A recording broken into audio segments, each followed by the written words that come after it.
versículo que está no livro do Evangelho de São Marcos, você vai observar que a palavra ela está te propondo algo, sim ou não? Sim. Ela está te propondo algo. E esse algo que a palavra está te propondo, verdadeiramente, ela tem que acontecer na sua vida. Agora eu quero abrir um parênteses e fazer uma pequena observação.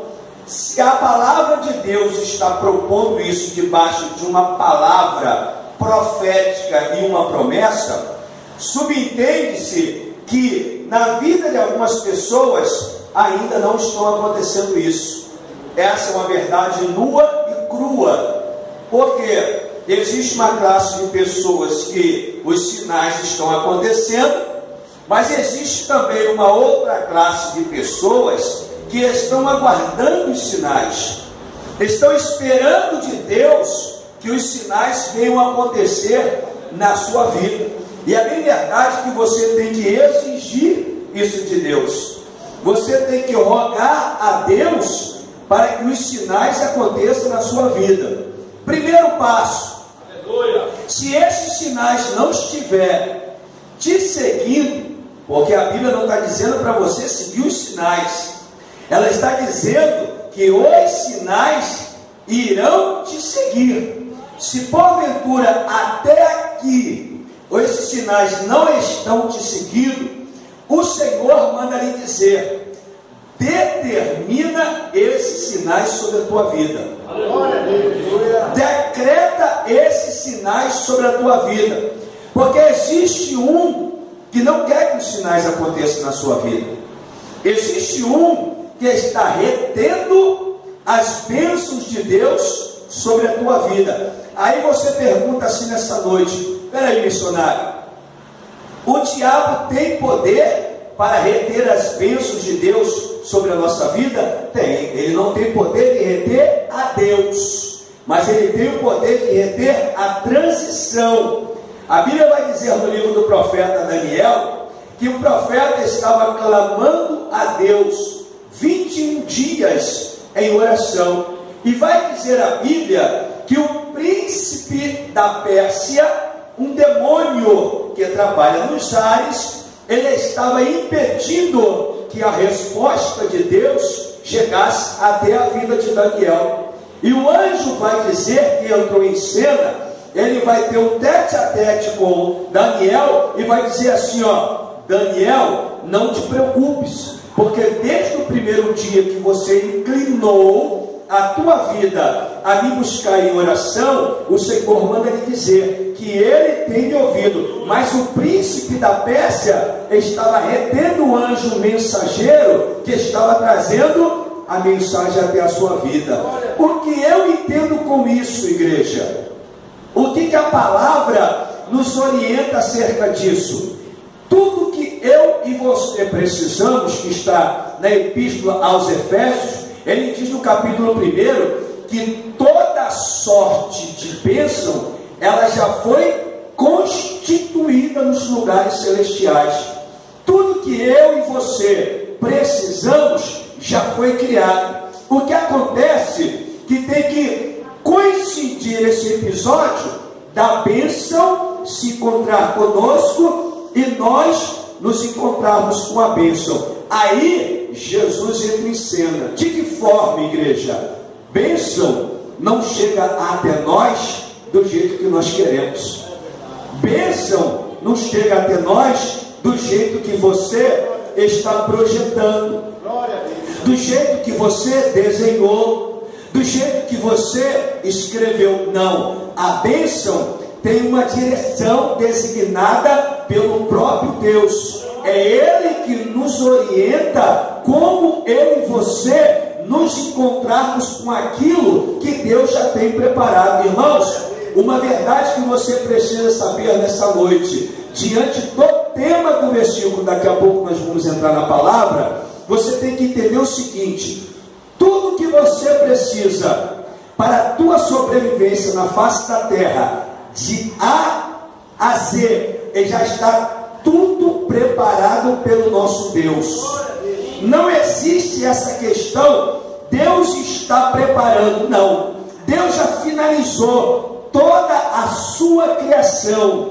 Deus, ele já finalizou. O que eu e você precisamos da parte de Deus já foi criada por Ele. O que nós precisamos é nos colocarmos diante da vontade dEle, do querer dEle, para nós nos encontrarmos dentro do tempo dEle, com aquilo que o Senhor já tem projetado para nós. Diga glória a Deus.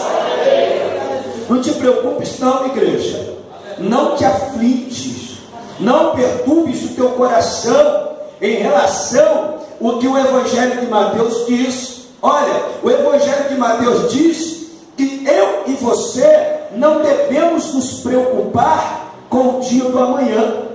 O que havemos de beber, de comer, de vestir, porque a Bíblia diz que o mundo se preocupa com essas coisas, mas o apóstolo Paulo vai dizer que o justo viverá pela sua fé, e se a sua alma recuar, diz a palavra, Deus não tem prazer na vida dessa pessoa. Ou seja, o próprio Senhor, ele está abominando a ansiedade. O que é ansiedade? É a antecipação das coisas que vão acontecer no futuro, e a pessoa tenta antecipar para o presente momento. E o Senhor manda lhe dizer nesta noite, não te preocupe, os sinais vão acontecer um atrás do outro no seu devido tempo, porque o Senhor já criou tudo aquilo que você precisa na face da terra.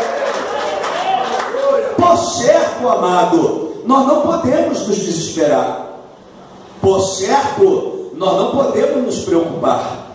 Nós manifestamos esse sentimento. Por quê? Porque nós somos seres vivos, nós somos seres humanos, e nós temos sentimento como seres falhos, errantes, frágeis que somos. Nós expressamos esse sentimento, mas na verdade o que o Senhor está dizendo nesta noite é: o que você precisa, não te preocupes, vai acontecer no seu devido tempo, um a um, dentro do tempo de Deus. Diga glória a Deus. Por certo, é isso, igreja. Amém? Agora nós vamos entrar nos pormenores nesta noite, algumas diretrizes da parte de Deus que irá nos capacitar, nos preparar para encontrarmos com aquilo que você precisa da parte de Deus. Deus irá dividir contigo alguns segredos.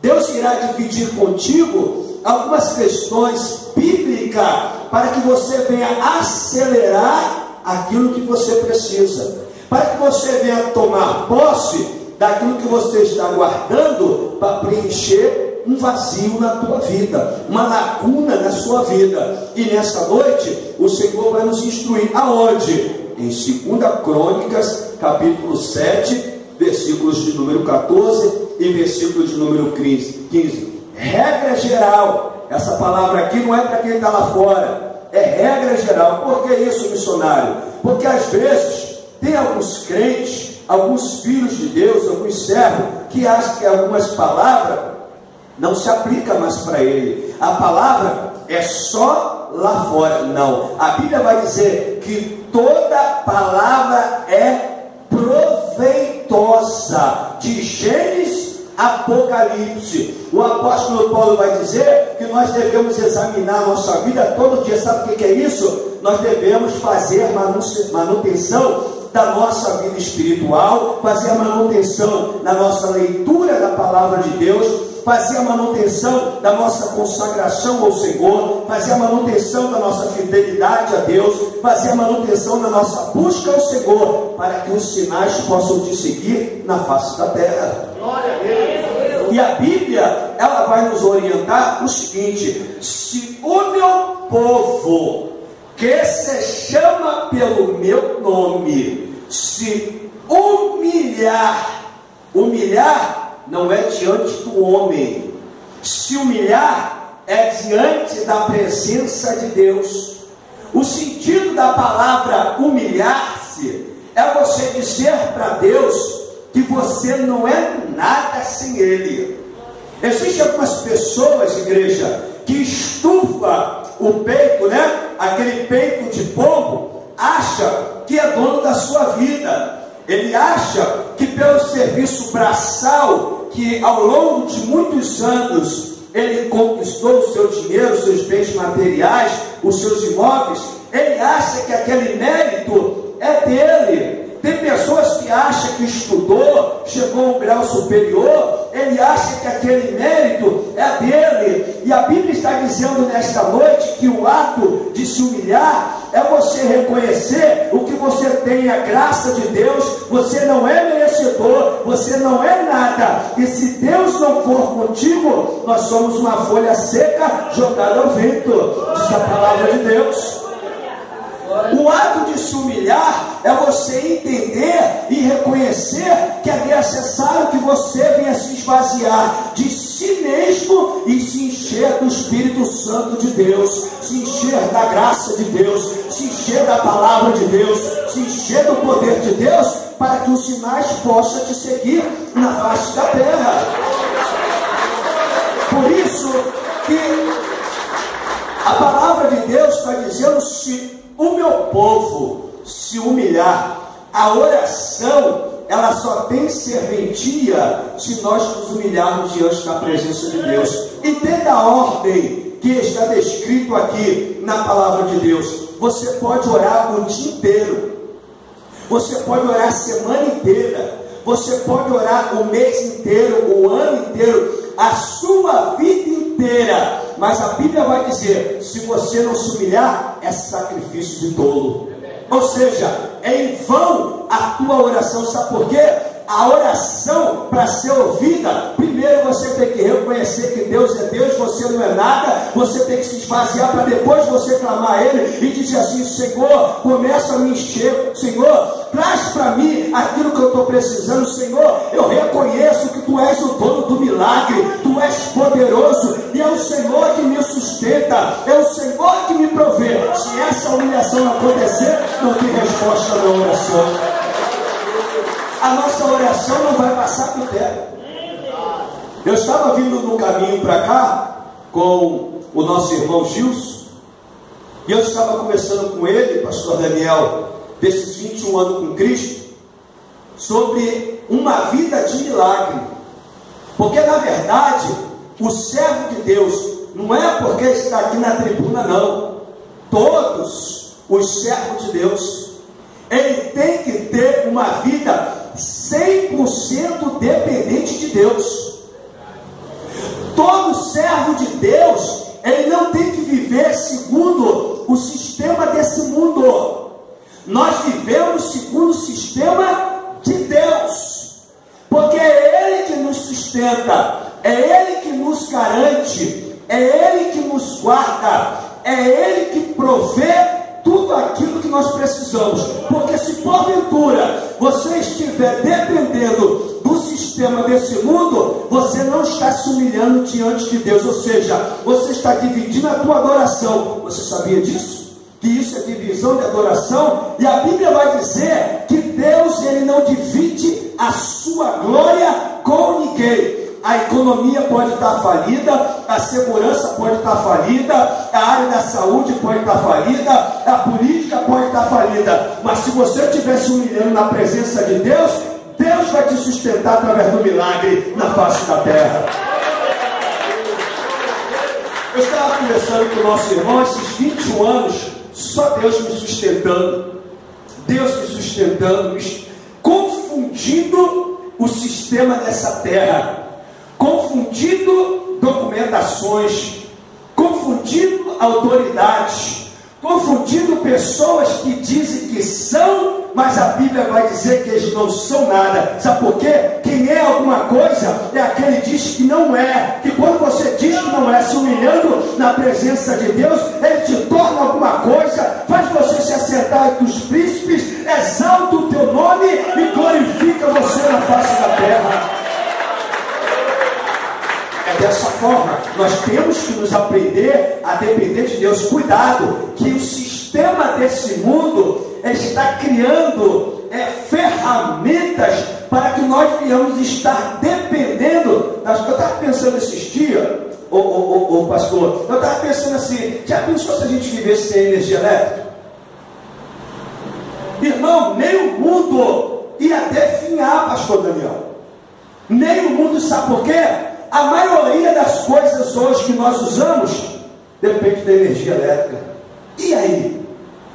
A maioria, sabe por quê que ia definhar? Porque a vida da pessoa não está 100% dependente de Deus, está dependendo das coisas dessa vida. A Bíblia vai dizer: fui moço, fui jovem, sou moço, nunca vi o justo desamparado e nem a sua descendência a mendigar o pão. Ou seja, irmão, você não depende da luz, você não depende da água, você não depende de dinheiro, você não depende de emprego, você não depende das coisas desse mundo, você depende de Deus, que traz tudo isso para você. Glória a Deus, aleluia. O Espírito Santo está me revelando aqui sobre a passagem de Israel pelo deserto.